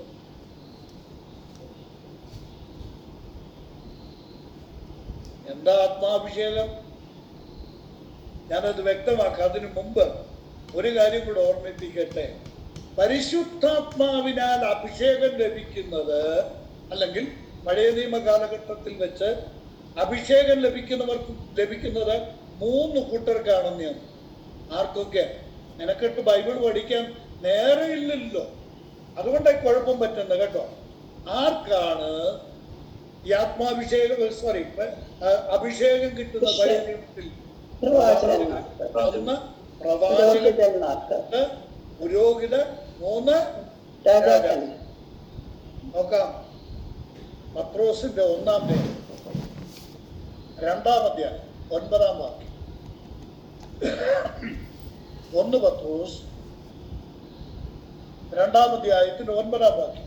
പെട്ടെന്ന്. നിങ്ങളോ അന്ധകാരത്തിൽ നിന്ന് തന്റെ അത്ഭുത പ്രകാശത്തിലേക്ക് നിങ്ങളെ വിളിച്ചവന്റെ സൽഗുണങ്ങളെ ഘോഷിപ്പാൻ തക്കവണ്ണം തിരഞ്ഞെടുക്കപ്പെട്ട ഒരു ജാതിയും രാജകീയ പുരോഹിത വർഗവും വിശുദ്ധ വംശവും സ്വന്തം ജനവുമാകുന്നു. പ്രവാചകൻ, പുരോഹിതൻ, രാജാവ്, ഇവർക്കാണ് എന്തുള്ളത്? അഭിഷേകം. പ്രവാചകന്റെ ജോലി എന്താ? ദൈവിക സന്ദേശം ജനത്തോട് പറയുക. പുരോഹിതന്റെ ജോലി എന്താ? ഈ 2-ാം അധ്യായത്തിലുണ്ട്, യാഗം അർപ്പിക്കുക. രാജാവിന്റെ ജോലി എന്താ? ഭരണം നിർവഹിക്കുക. നമ്മളാരാ? രാജകീയ പുരോഹിതവർഗം. അവിടെ തൊട്ട് പറഞ്ഞാൽ പോരാ ബ്രദറെ, ആദ്യം തുടങ്ങണം. നിങ്ങളോ അന്ധകാരത്തിൽ നിന്ന് തന്റെ അത്ഭുത പ്രകാശത്തിലേക്ക് വിളിച്ചവന്റെ സൽഗുണങ്ങളെ ഘോഷിക്കുക. ഇതാ അവിടെ ജോലിയാ. സൽഗുണങ്ങളെ ലോകത്തോട് പ്രസ്താവിക്കുന്നത് ആരാ? പ്രവാചകനാണ്. അപ്പൊ നമ്മൾ ആരാ? പ്രവാചകന്മാരാണ്. 2 സൽഗുണങ്ങളെ ഘോഷിക്കുവാൻ തക്കവണ്ണം തെരഞ്ഞെടുക്കപ്പെട്ട ഒരു ജാതിയും, പിന്നെ നമ്മളാരാണ്? രാജാക്കന്മാരാണ്. 3 രാജകീയ പുരോഹിത വർഗമാണ്, പുരോഹിതന്മാരാണ്. അപ്പോൾ നമ്മൾക്ക് എന്ത് കിട്ടിയിട്ടുണ്ട്?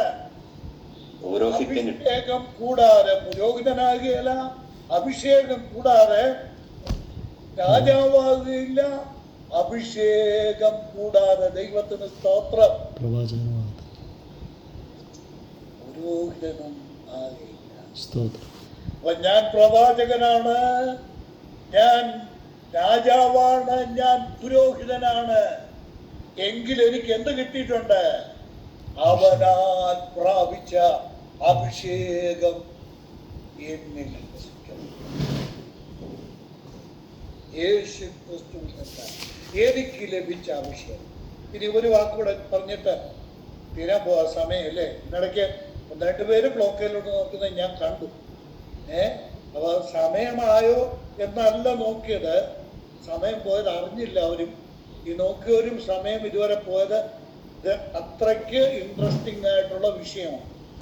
നോക്കട്ടെ, ചിലത് പറയാറുണ്ട് പരിശുദ്ധാത്മാഭിഷേകം എന്ന് പറയുന്നത് അന്യഭാഷാ ഭാഷണം ആണോ? അന്യഭാഷാ ഭാഷണമാണോ പരിശുദ്ധാത്മാ അഭിഷേകം? നമുക്ക് പെട്ടെന്നൊന്ന് നോക്കാം പ്രിയപ്പെട്ടവരെ. കൊരിന്ത് സഭയിൽ എല്ലാവരും അഭിഷേകം പ്രാപിച്ചവരായിരുന്നു. ഞാൻ മുമ്പേ വായിച്ച വാക്യം ആണോ? അതെ, കൊരിന്ത് സഭയിൽ എല്ലാവരും ആരായിരുന്നു? അഭിഷേകം പ്രാപിച്ചവർ. നമ്മെ ക്രിസ്തുവിൽ ഉറപ്പിക്കുന്നതും പിന്നെ അഭിഷേകം ചെയ്തു. സഭയിൽ എല്ലാവരും എന്ത് ചെയ്തു? അഭിഷേകം പ്രാപിച്ചവരാണ്. കൊരിന്ത് സഭയിൽ എല്ലാവരും അഭിഷേകം പ്രാപിച്ചവരാണ്. എന്നാ നോക്കട്ടെ, അവിടെ ഈ അഭിഷേകം പ്രാപിച്ച എല്ലാവരും സംബന്ധിച്ച് പറയുമ്പോൾ പൗലോസ് ലീഗ പറയുന്ന ഒരു കാര്യം ഒന്ന് ശ്രദ്ധിക്കണേ. കൊരിന്ത്യർക്കെഴുതിയ 1-ാം ലേഖനം 12-ാം അധ്യായത്തിന്റെ 28 മുതലേ ഉണ്ട് കേട്ടോ. 29 മുതൽ വായിച്ചാൽ എല്ലാവരും അപ്പോസ്തലന്മാരോ? എല്ലാവരും സമയം ലാഭിക്കാൻ ഉത്തരം കൂടെ പറഞ്ഞങ്ങ് പോവാം. എല്ലാവരും അപ്പോസ്തലന്മാരോ? അല്ല. ഉത്തരം എന്താ? അല്ല. എല്ലാവരും പ്രവാചകന്മാരോ? ഉത്തരം അല്ല. എല്ലാവരും ഉപദേഷ്ടാക്കന്മാരോ? ഉത്തരം അല്ല. എല്ലാവരും വീര്യപ്രവൃത്തികൾ ചെയ്യുന്നവരോ? ഉത്തരം അല്ല. എല്ലാവർക്കും രോഗശാന്തിക്കുള്ള വരം ഉണ്ടോ? ഉത്തരം ഇല്ല. എല്ലാവരും അന്യഭാഷകളിൽ സംസാരിക്കുമോ? ഉത്തരം ഇല്ല. എല്ലാവരും അഭിഷേകം പ്രാപിച്ചവരാ കൊരിന്ത് സഭയിലെ. പക്ഷെ എല്ലാവരും എന്ത് ചെയ്യുന്നില്ല? അന്യഭാഷകളിൽ സംസാരിക്കുന്നില്ല. അപ്പോൾ അഭിഷേകം എന്ന് പറഞ്ഞാൽ എന്തല്ല? അന്യഭാഷയിൽ സംസാരിക്കുന്നതല്ല. ഇതെന്താ? അതൊരു സ്ഥാനമാണ്. പ്രവാചകൻ എന്ന സ്ഥാനമാണ്, പുരോഹിതൻ എന്ന സ്ഥാനമാണ്, പിന്നെ രാജാവ് എന്നുള്ള സ്ഥാനമാണ്. അന്യഭാഷയിൽ സംസാരിക്കുന്ന അടയാളമല്ല പരിശുദ്ധാത്മാ അഭിഷേകത്തിന്റെ അടയാളം.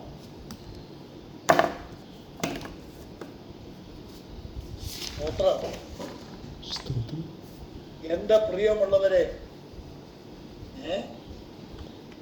എല്ലാരും ശ്രദ്ധിക്കുന്നുണ്ടല്ലേ? കൈകൂപ്പി ഞാൻ പറയുക, ദുരുപദേശത്തിലേക്ക് പോകരുത്.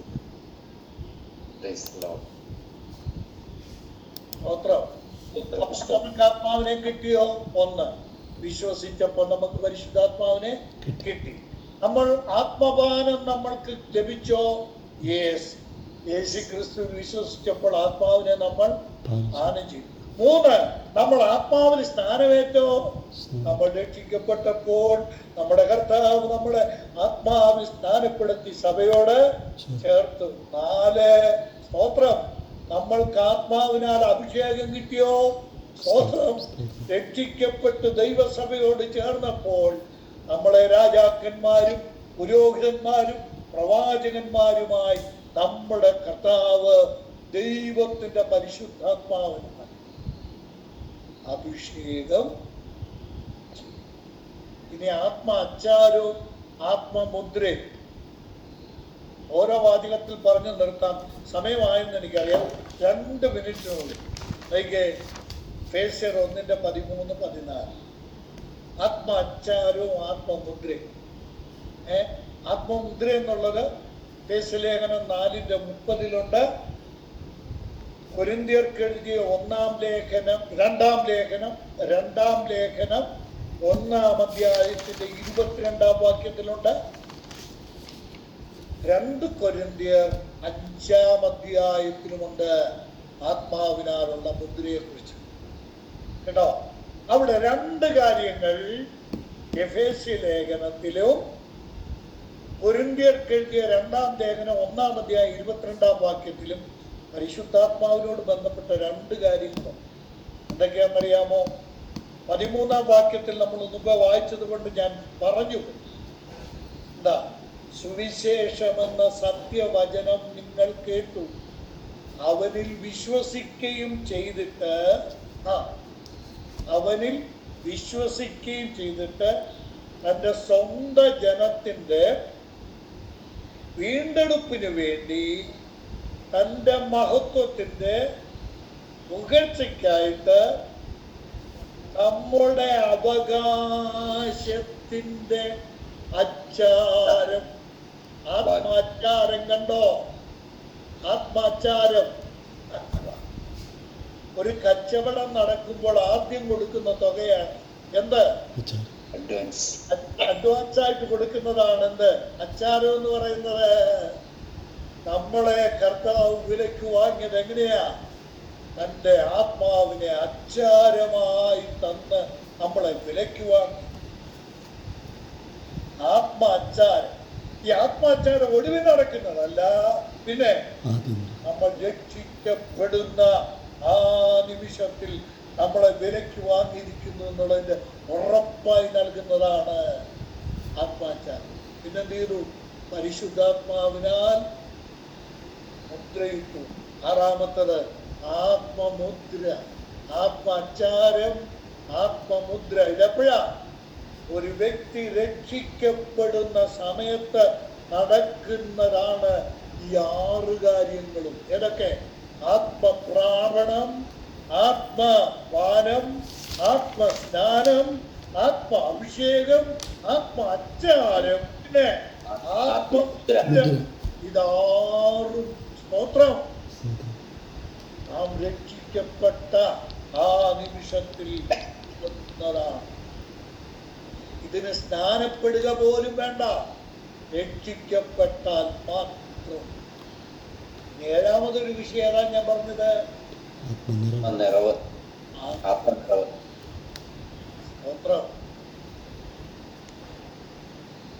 ആത്മനിറവ് രക്ഷിക്കപ്പെട്ട ആദ്യ നിമിഷം മാത്രം ഉണ്ടാകുന്നതല്ല.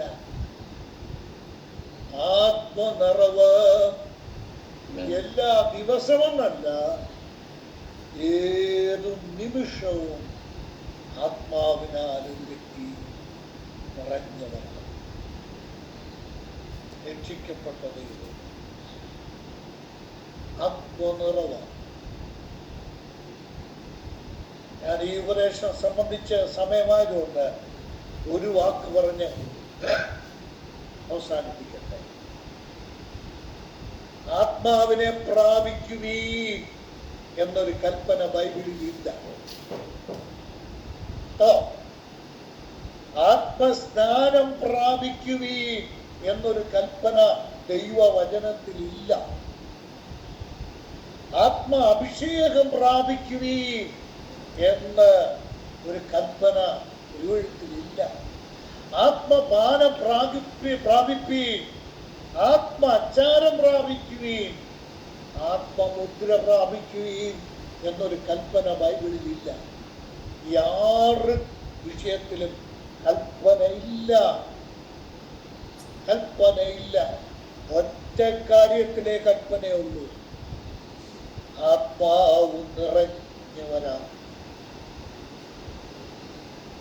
എഫേസ്യർ 5:18. ഇംഗ്ലീഷ് ബൈബിളിലാണ് അത് ക്ലിയർ, മലയാളം ബൈബിൾ അത് ക്ലിയർ അല്ല.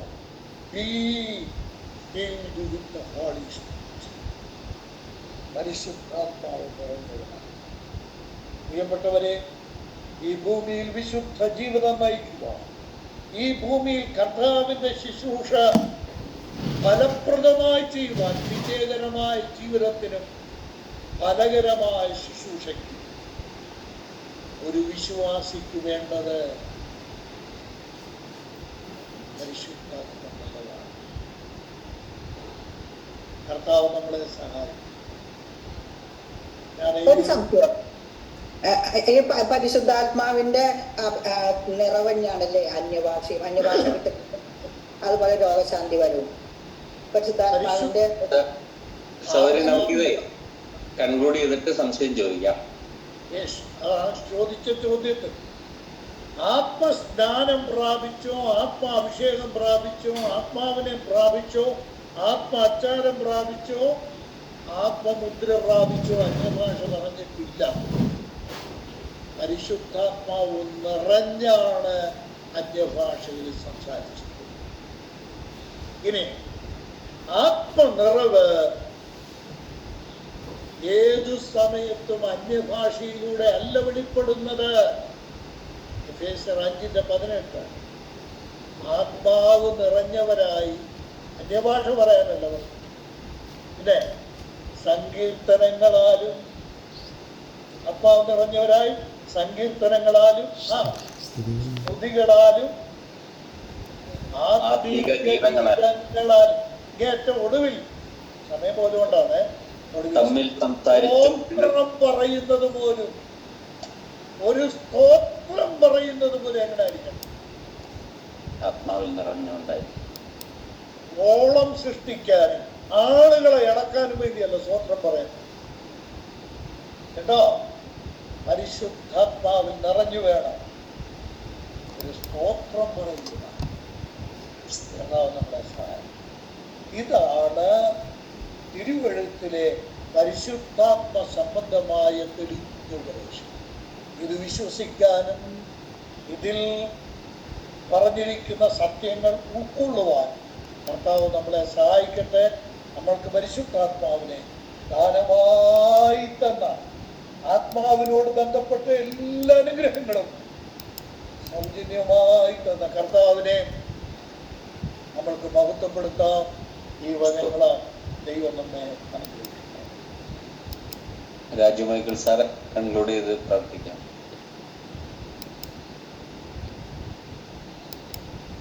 മഹത്വം ഉണ്ടാവട്ടെ. പരിശുദ്ധാത്മാവിനെ കുറിച്ചുള്ള ആഴമേറിയ തിരുവചനങ്ങൾ ഇന്ന് രാത്രിയിൽ ദൈവദാസനിലൂടെ നമുക്ക് കേൾക്കുവാൻ ഇടയായി. പരിശുദ്ധാത്മാവിനെ പ്രാപിക്കുക, ആത്മസ്നാനം, പാനം പ്രാപിക്കുക, അക്ഷാരം പ്രാപിക്കുക, മുദ്ര പ്രാപിക്കുക, ഇതെല്ലാം ദൈവസഭയോട് രക്ഷിക്കപ്പെട്ട് ദൈവസഭയോട് ചേരുമ്പോൾ ലഭിക്കുന്നതാണെന്നുള്ള തിരുവചനത്തിൻ്റെ അടിസ്ഥാനത്തിൽ ഇന്ന് രാത്രിയിൽ കർത്താവിൻ്റെ ദാസനിലൂടെ കേൾക്കപ്പെടുവാനിടയായി. ദൈവവചനം സ്വർഗത്തിലെന്നേക്കും സ്ഥിരമായിരിക്കുന്ന തിരുവചനത്തിൽ നിന്ന് സംസാരിപ്പാൻ, അതിലുള്ള ഉപദേശങ്ങൾ പഠിപ്പിക്കാൻ കർത്താവിൻ്റെ ദാസനെ ഇടയാക്കിയതിൽ ഞാൻ ദൈവത്തെ സ്തുതിക്കുന്നു, സ്തോത്രം ചെയ്യുന്നു.